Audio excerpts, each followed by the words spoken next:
adalah surat Al-Qamar pada sholat Idul Adha dan juga Idul Fitri. Ya. Kemudian secara umum kandungan surat Al-Qamar itu tentang hari kiamat, ya, tentang hari kiamat. Kemudian juga ada kisah-kisah para nabi. Nanti akan kita bahas satu-satu ya, nabi siapa saja dan mana saja yang dibahas dalam surat Al-Qamar. Kemudian juga tentang tauhid, ya, tentang janji Allah, balasan, pahala dan juga ancaman neraka. Itu 11 secara umum surat Al-Qamar. Ya. Surat ini ada asbabun nuzulnya, ada sebab turunnya. Supaya tidak terlambat, mungkin saya bacakan dulu beberapa hadis, baru nanti saya jelaskan ya. Imam Bukhari meriwayatkan dari Anas bin Malik, penduduk Mekah meminta kepada Rasulullah agar memperlihatkan kepada mereka bulan yang terbelah menjadi dua, sehingga mereka dapat melihat celah luas di antara keduanya. Yaitu hadis yang pertama ya, dari Anas bin Malik yang diriwayatkan oleh Imam Bukhari. Hadis yang kedua, Abu Bakar Al-Baihaqi meriwayatkan bahwa Abdullah bin Umar berkata mengenai surat Al-Qamar ya, dan sungguh hal itu telah terjadi di zaman Rasulullah SAW. Ya, bulan itu terbelah menjadi dua bagian, satu di bagian bawah itu dan satu lagi di belakangnya. Lalu Nabi SAW bersabda, ya Allah saksikanlah. Satu hadis lagi, Ibnu Mas'ud berkata, bulan telah terbelah di zaman Rasulullah menjadi dua bagian sehingga orang-orang ketika itu melihatnya. Lalu Rasulullah bersabda, saksikanlah oleh kalian. Siapa yang dimaksud? Ini hadis riwayat Bukhari dan Muslim. Apa ada satu lagi? Imam Baihaqi meriwayatkan bahwa Abdullah bin Mas'ud ini siapa Bapak Ibu? Ada yang kenal kan? Sahabat Nabi ya.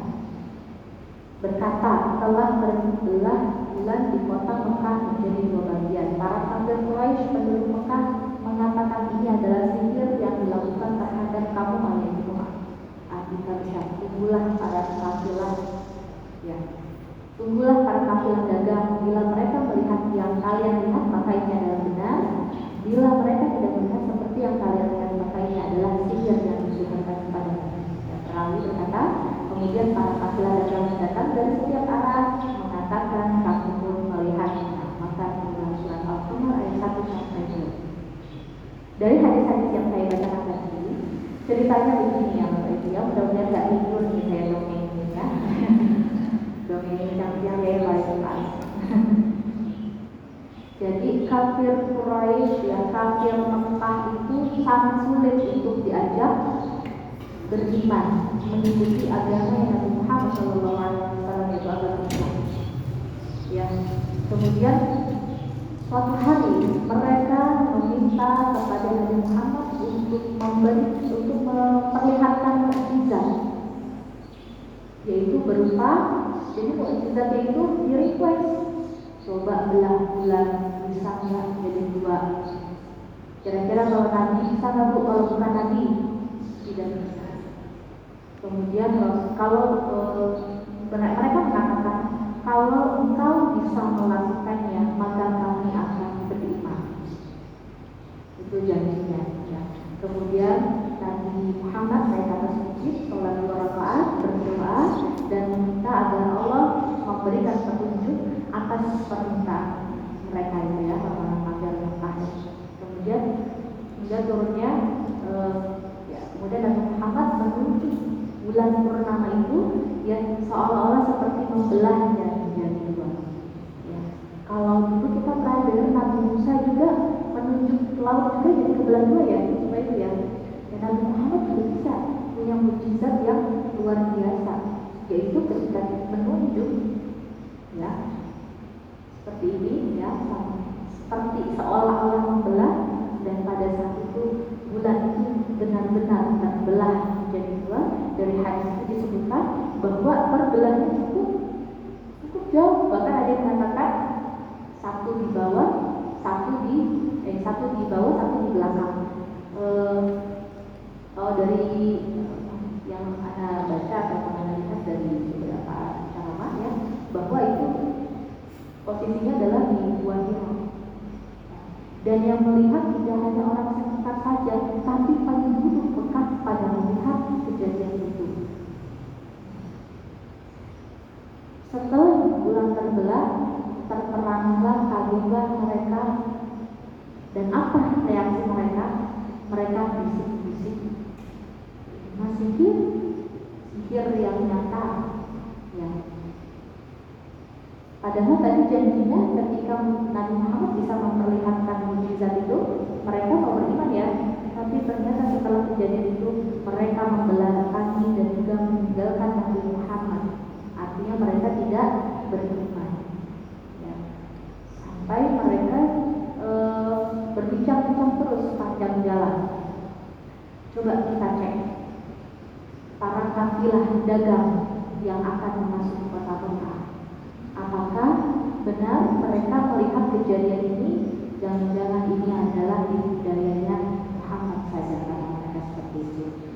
Ya. Mereka menghadap ya para kafilah dagang yang akan memasuki kota Mekah, kemudian menanyakan, ya, apakah kamu melihat bulan yang aneh tadi? Mereka menjawab, ya, kami melihat bahwa bulan tadi terbelah menjadi dua, kemudian menyatu kembali setelah sekian waktu. Ya. Padahal tadi sepanjang jalan itu mereka bilang, kalau orang lain atau kafilah dagang ataupun orang sekitar Makkah itu melihat fenomena itu, ya, mereka akan mengatakan ini bukan sihir, ya, ini adalah benar. Tapi ternyata setelah mereka cek juga informasinya benar, akurat, bukan sihir, tapi mereka tetap mengatakan sihir. Maka setelah mereka klarifikasi dengan kafilah dagang itu yang masuk ke kota Mekah, jawaban itu sama, mereka melihat, tapi mereka juga tidak mau beriman. Maka turunlah surat Al-Qamar ayat 1 sampai 2, yang artinya hari kiamat makin dekat dan bulan terbelah. Jika mereka kaum musyrik Mekah melihat suatu tanda mukjizat, mereka berpaling dan berkata ini adalah sihir yang terus menerus. Ya, jadi orang musyrik itu, orang kafir itu nggak dikasih tunjuk mukjizat, mereka pengen melihat. Dikasih tunjuk mukjizat, mereka mengatakan sihir. Kalau nggak sihir, gila. Kalau nggak gila, berbohong, dusta. Ya, ya, mudah-mudahan kita, adik kita, ya, menjadi anak-anak yang keturunan yang soleh-solehah, beriman, ya, dan dijauhkan dari kekafiran. Ta'udzubillah, ma'udzubillah. Kemudian dalam surat Al-Qamar ini ada beberapa tema, ya. Ini saya kita aja ya. Ayat 1 sampai 8 itu membahas tentang sikap orang musyrik tentang hari kiamat. Sikap orang musyrik terhadap hari kiamat. Sampai kiamat itu mereka tidak percaya. Ya, pas lagi melihat kiamat barulah mereka yakin. Pas kejadian itu baru mereka tahu bahwa itu benar-benar terjadi. Ya. Dan adapun ya, ketika dibangkitkan dari kubur, ketika mereka menyaksikan langsung ya kehidupan yang kedua, mereka mengatakan ini adalah hari yang sulit. Ya. Seandainya tidak dibangunkan ya seperti ini, berarti artinya kalau dibangunkan kita akan mempertanggungjawabkan apa yang kita lakukan di dunia. Kemudian di ayat 9 sampai 17 ya, Al-Qamar berkisah tentang kisah Nabi Nuh. Kisah siapa Bu? Pak? Nabi Nuh. Nabi Nuh berdakwahnya berapa tahun? 950 tahun. Yang beriman banyak atau sedikit? Sedikit. Ya, bahkan ada sebutan buat Nabi Nuh. Nabi Nuh itu Abdul Bashar Al-Thani. Apa Bu? Abdul Bashar Al-Thani. akan. Maksudnya bapaknya manusia yang kedua. Bapaknya manusia yang kedua. Maksudnya apa Bu? Pak, ada yang tahu? Ada yang tahu? Jadi ini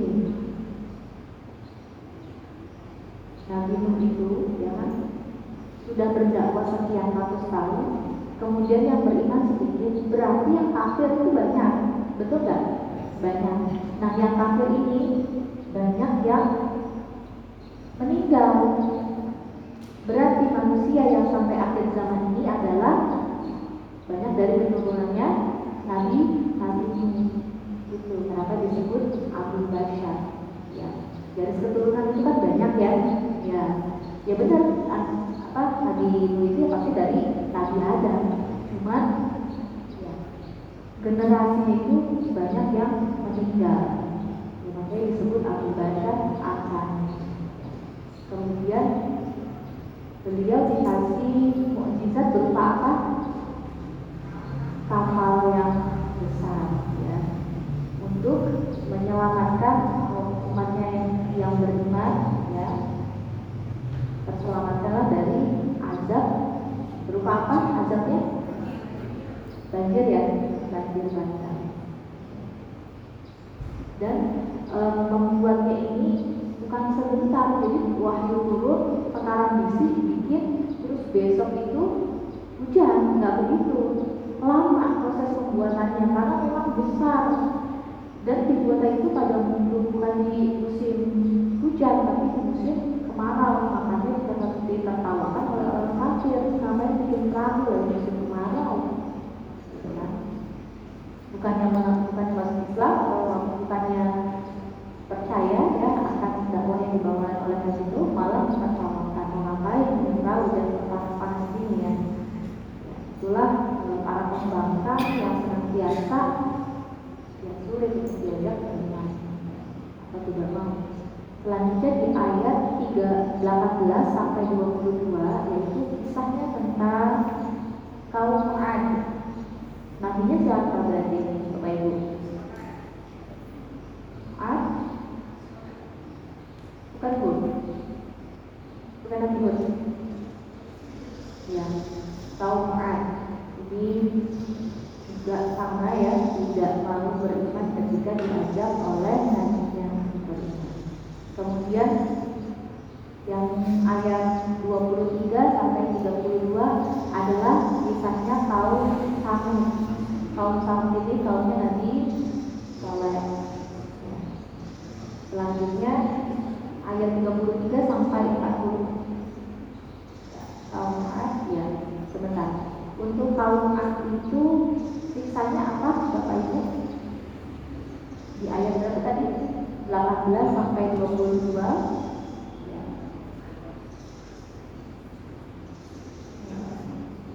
Yaitu kami telah menghembuskan angin yang sangat kencang kepada mereka pada hari yang terus angin yang mematikan ya. Kemudian kaum Samud juga dikasih mukjizat berupa apa? Unta betina ya yang keluar dari batu yang besar. Mereka ya, tidak boleh membunuhnya ya, tapi malah mereka membunuhnya. Padahal dia adalah bukti bahwa kebenarannya daripada Nabi Shalih kepada kaumnya kaum Samud. Mereka tidak beriman juga, maka Allah mengirimkan azab untuk mereka. Apa azabnya itu? Sayhatan wahidah. Itu adalah azabnya untuk mereka. Apa itu sayhatan wahidah? Suara yang menggelegar, petir, dar sampai meninggallah semua kaum yang membangkang. Kemudian kadzdzab qaum Lut ya. Selanjutnya di ayat 33 sampai 40 adalah kisahnya kaum Lut. Ya. Apa namanya? Dosa yang mereka turunkan sampai sekarang ini, sampai sekarang masih ada dosanya kaum Lut.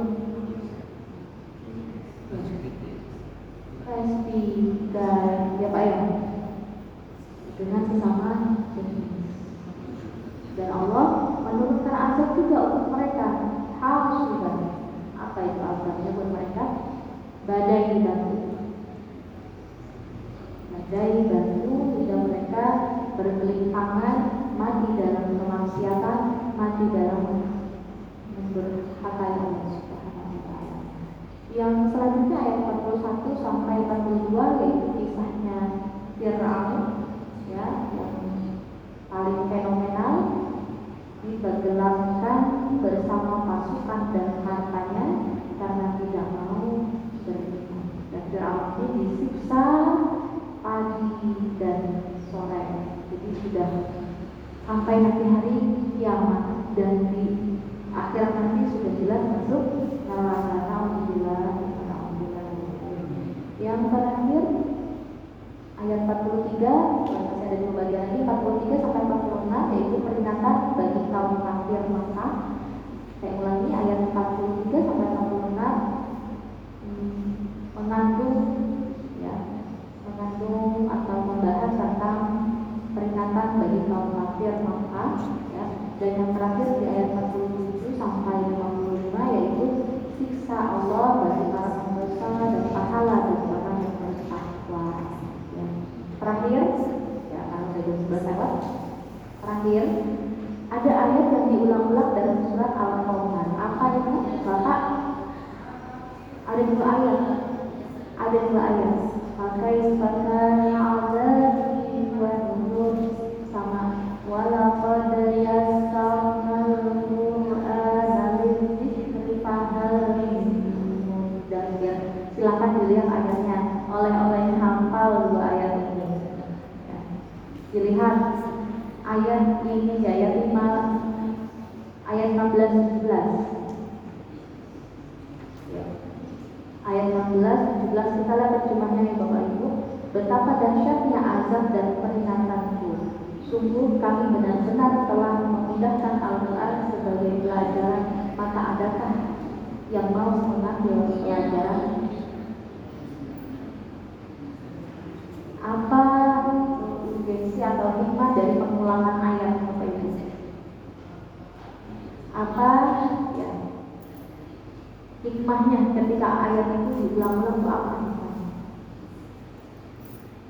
Yaitu mengukuhkan bahwa janji Allah itu benar, ajaran Allah itu benar, apa yang Allah sampaikan itu benar, mengukuhkan, menunjukkan, ditakkid, menguatkan.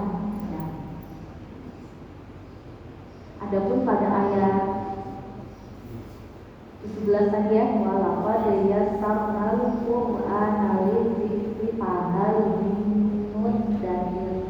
Maksudnya adalah Al-Quran itu benar-benar mudah untuk dibaca, dipelajari, dan juga dipahami. Apa Bu? Pak, saya ulangi, Al-Quran itu mudah untuk dibaca, dihafal, dan pelajari, dipahami, dan seterusnya. Ya. Jadi jangan bilang susah dulu kalau belajar, ya. Mudah. Apa Bu? Ya, alhamdulillah. Ya, mudah. Ya, insyaallah dimudahkan semuanya. Tetap optimis. Yang penting terus belajar, ya. Alhamdulillah. Nah, untuk pertanyaannya, ya. Ada yang bertanya atau saya tanya? Atau sudah? Oh ya, silakan.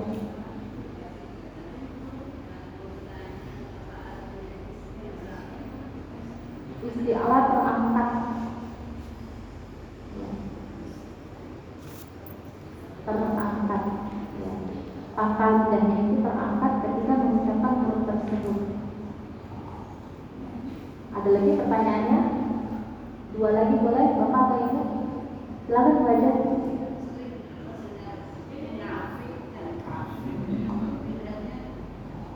Bedanya apa ya Ustaz ya? Kaum munafik dan kafir. Ya. Apa perbedaan munafik dan kafir ya? Kalau kafir itu jelas-jelas secara nyata, secara terbuka mereka menyatakan bahwa tidak mau beriman, tidak pernah syahadat, tidak pernah sholat dan ibadah lainnya. Kalau munafik ya, mereka beriman, bahkan melakukan ibadah syariat Islam yang lain, tapi sebenarnya hatinya menolak keimanan itu. Jadi itu munafik. Bahkan kalau di zaman Nabi ya, munafik itu mereka ikut mendengar ketika Nabi memberikan tausiah lah ya, kalau kita sebutnya ceramah, kajian dan seterusnya, tapi mereka tutup kuping, nggak mau dengar ya, apalagi sampai ke hati. Kemudian nanti setelah pulang ngaji ya, nongkrongnya sama orang kafir. Untuk apa? Untuk membuli, untuk ngetawain ya, bertemannya dengan orang kafir, sehingga goyahlah apa yang telah mereka syahadatkan ya. Mereka sholat, tapi ada satu ibadah yang paling mereka takutkan dan juga mereka tidak mau kerjakan, yaitu perang. Jadi itu selama sekian tahun kemunafikan mereka seperti terasa, hingga akhirnya turunlah perintah perang, mereka itu paling takut mati, mereka nggak mau. Nah, disitulah dibongkar kemunafikan. Ya, jadi munafik itu hanya Allah yang tahu, karena sebenarnya mereka melakukan ibadah, tapi kalau Nabi Muhammad itu sebenarnya tahu ya, tapi tidak mau membuka secara langsung sampai akhirnya turun wahyu. Ada satu pertanyaan lagi boleh? Ya silakan baca. Kurang terdengar?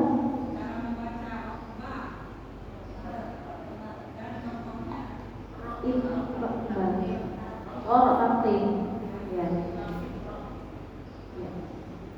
Contohnya ketika wakaf atau ketika ini, ketika wakaf atau ketika berharap, wakaf ketika wakaf. Oh iya, ya. Contohnya yang di ayat 1 ya. A'udzubillahi minasyaitonir rajim. Yaqtarabati as-sa'atu wa insyaqqal qamar. Ya betul, itu kalau yang betul. Kalau yang tipis supaya kelihatan, kalau yang kasih ini memang ada saru ya. Bisa dilihat ayat yang pendek, ayat 8 boleh. Ujungnya ya. Yaqulul kafiruna hadza yaumun asir. Lidahnya, bibirnya itu sudah terlihat ya. Cuman memang yang sulit itu mendeteksi lidahnya ya. Yang penting tidak terlalu banyak takrirnya, banyak getarannya, misalnya asir, asir, asir ya. Jadi untuk lidah dan juga posisi bibir ya, bisa diperhatikan kalau tebal itu identik dengan agak menguatkannya. Kalau di situ bibirnya ke bawah. Kalau ikut ya,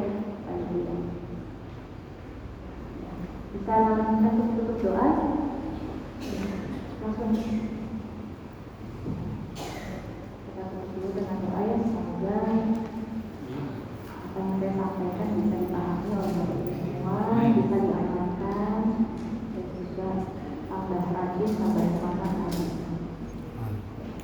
Kita angkat kedua tangan kita masukkan di hati kita, semoga Allah mengabulkan apa yang kita mohon. Allah mengucapkan Bismillahirrahmanirrahim. Allahumma inna na'udzubika min 'ilmin la yanfa'